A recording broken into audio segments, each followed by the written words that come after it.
I'm going to show you some pictures from my university days. I've been going through a couple of them.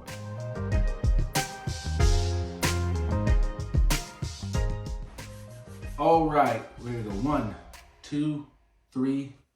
All right, everybody, welcome back to my channel. It's me, International Carl, doing another video for you, as I always say in all my videos.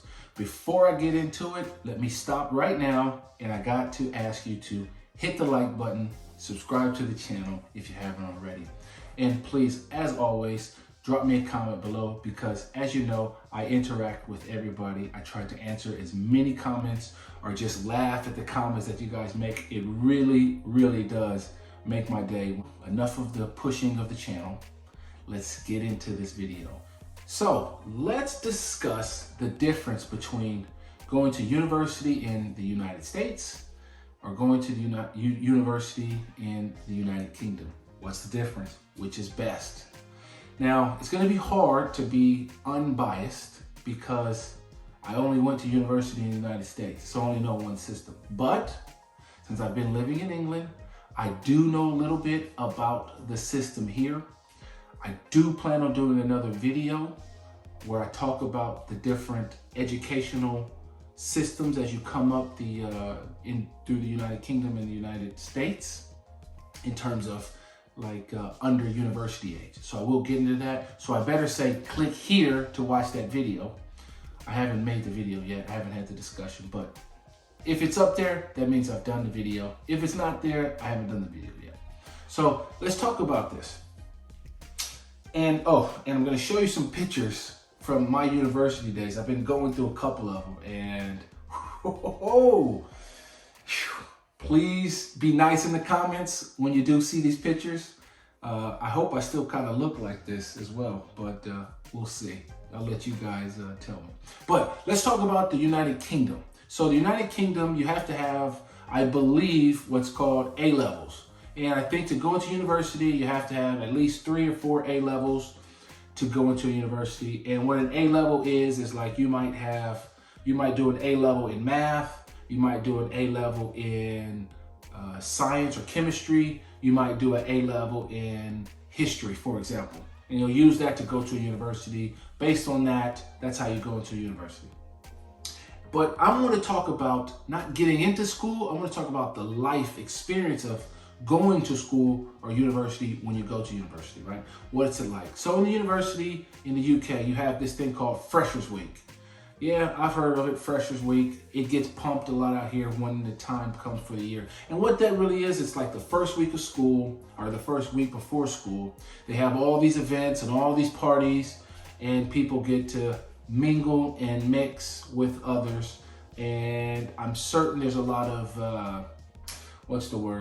premarital sex going on at these events. I'm certain of it. But definitely a lot of drinking and a lot of good times, but also getting to know people at your university. But when you live and you go to a university here in the UK, what it seems to be is the universities, like there's a university here in Derby, there's a university in Nottingham, there's 2 in Nottingham actually. I think it's Nottingham Trent, I'm not sure what the other one is. There's Loughborough University, which is very close to Derby as well. So the experience that you get here is you live in the city, you probably live in student accommodations, purpose-built student accommodations like the dorms, but I guess student halls, I guess you'd call it. But then after that, you go live out in the city in shared accommodations, usually like a 3 up, 2 down type of house, 3 bedrooms, or mixed accommodation, student housing, that somebody's taken a regular house and converted each of the rooms into individual houses.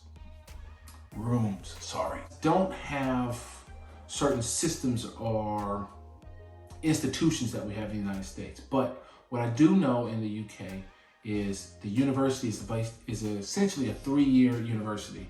You go for 3 years, you focus in on your study, your field of study, you take exams, you revise. I believe revising just means studying for a test, but they use that term revise. So you revise, you take your exams, and you party it up and you have the best time you can. When you're through those 3 years, you struggle like any other university student. They're always broke, don't have a lot of money.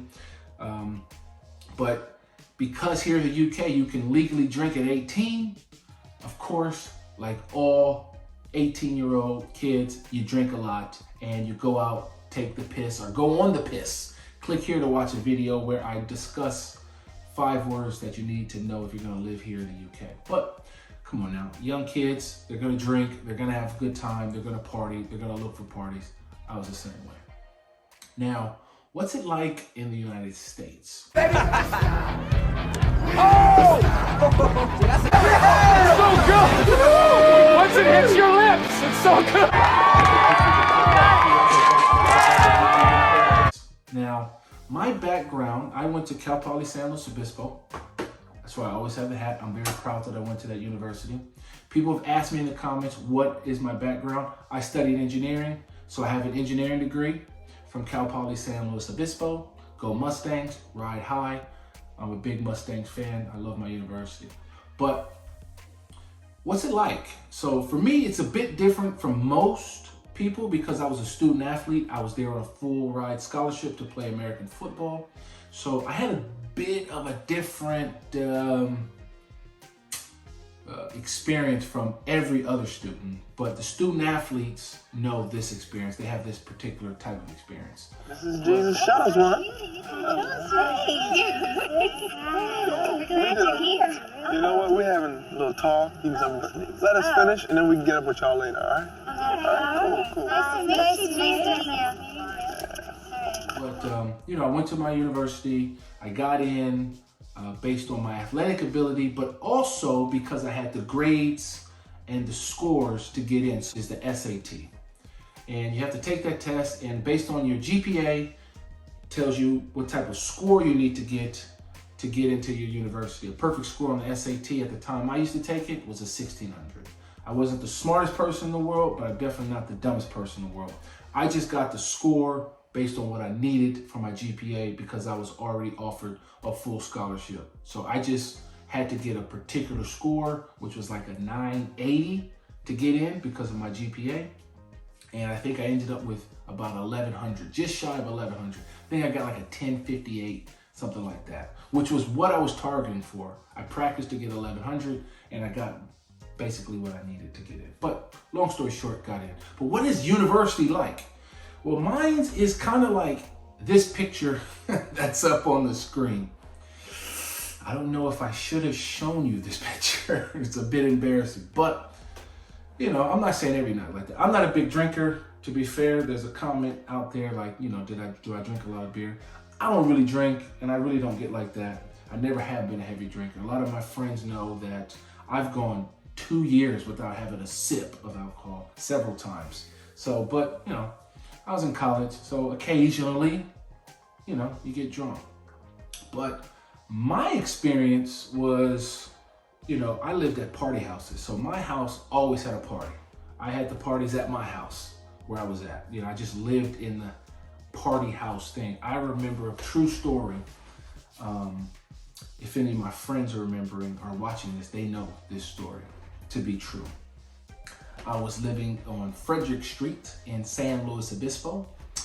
Forget the name of the house, but we had this backyard. We used to throw this annual spring party, an aloha party, where we would bring sand from the beach, put it all in the backyard, put tiki torches everywhere, hire security. We had a local DJ come DJ the party, and it was free drinks because everybody had to pay to get in, so you had wristbands. And it was just like a piss fest. But mine was kind of like this, what you see on the screen now, you know, foam parties, you know, nights where people would like, you know, stack up all the couches. I remember one time coming out of my room and there were like 3 extra couches in the house that weren't there before. People would, you know, stack them up in front of my door. You know, so crazy stuff, kind of like the farmhouse, not the farmhouse, animal house style party. It's kind of, it's really like that if you go to a university like that. But it's a good time. But the university in the United States is not based on a 3-year system like it is in the UK. In the US, it's actually more of a 4 or 5-year system because you spend the first 2 years doing general education. So everybody has to take, you know, math, a physics class, You know, I took a poetry class, a writing class, an English class, you know, just general education classes. Now, as an engineer, I had to take several courses in physics, 3 levels of physics. I had to take tons of math classes all the way to, I had to do all the way calculus 3 to differential equations, to statics, to dynamics. Dynamics is the study of objects, the forces that act on an object when it's in motion. I had to take all those type of classes. But at the same time, in the United States, one thing that we have is we have these institutions like fraternities and sororities. Right now you're seeing on the screen my fraternity and some of my fraternity brothers, you know, the best fraternity in the world. But at the same time, the college experience is great because most universities have sports teams, because here in the UK, you can't necessarily, or you don't necessarily have to go to school on an athletic scholarship. I don't think you can outside of like Cambridge and Oxford for the rowing. But in the United States, you can go on a full ride scholarship for basketball, soccer, football, tennis, golf, you know, you name it. There's a lot of sports you can get a scholarship on. And so that's a means to get your education paid for, and I was lucky enough to have that. Now, you know, don't get me wrong, it's not just one big party, but it is a party.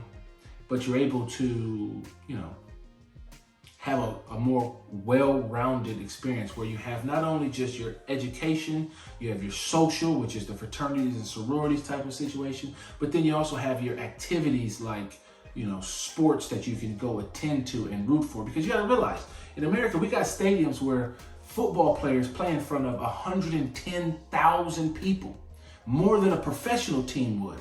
You know, the biggest professional stadium might fit like 65, 70,000 people, where there's several college or universities that have 110, 115,000 people in the stands. You know, the largest crowd I ever played in front of was about 30,000 people, you know, which is amazing to do. You know, the roar of the crowd is just so much fun. As I say that, here's a picture of me on the screen back in the day, you know, with an interception that I take 73 yards to win the game. That's the winning touchdown that I scored to win this game as a defensive player. Here's another picture when I was a lot younger playing, you know, but one day I'll get back to that. But, you know, there's a drinking culture in the United States that goes around with the fact that you can't legally drink till you're 21. I do find that there's similarities between the two cultures. You know, 18 here, you can drink legally. But when I was 18, I was drinking in the United States. Of course, I just was drinking illegally. But, you know, I didn't have many nights where I was just so pissed that I couldn't walk. But because I'm not a real big drinker, even now as a grown adult, I don't drink that often. I go months or weeks without drinking. You know, I don't have to drink. It's not my real thing to do. But, you know, I think that the similarities between the two systems, you know, I think the US has a more well-rounded experience where you get your social from your fraternity, sororities, or like social clubs you can do. But then you also have the educational piece, and then you also have the sports piece, which when you look at all three of those together, gives you a real well-rounded experience of university. It's a lot of fun. It's a big challenge, but then you meet some of your best friends, you know. So, you know, here's a picture of one of my best friends. You know, I'm putting a pie in her face, unfortunately, but this is one of my best friends in the whole wide world who, you know, who I still talk to this day, you know, one of my closest of friends. And a funny story about this picture, this other person, she's the reason I even got interested in coming to England. I'll get back to that in another video, but she's the reason why International Carl is even in England, because she lived here first and, you know, talked to me about it. I'll do that in another video, and I'll talk about the first time I came to Europe and give you a backstory and all of that. So without further ado, I'm gonna sign off this video. I'm gonna thank you for watching. I hope that you hit the like button. I hope that you subscribe to the channel, and I will do more videos like this in the future. All you need to do is hit me in the comments. Click here to subscribe to the channel, and click here to watch another one of my videos.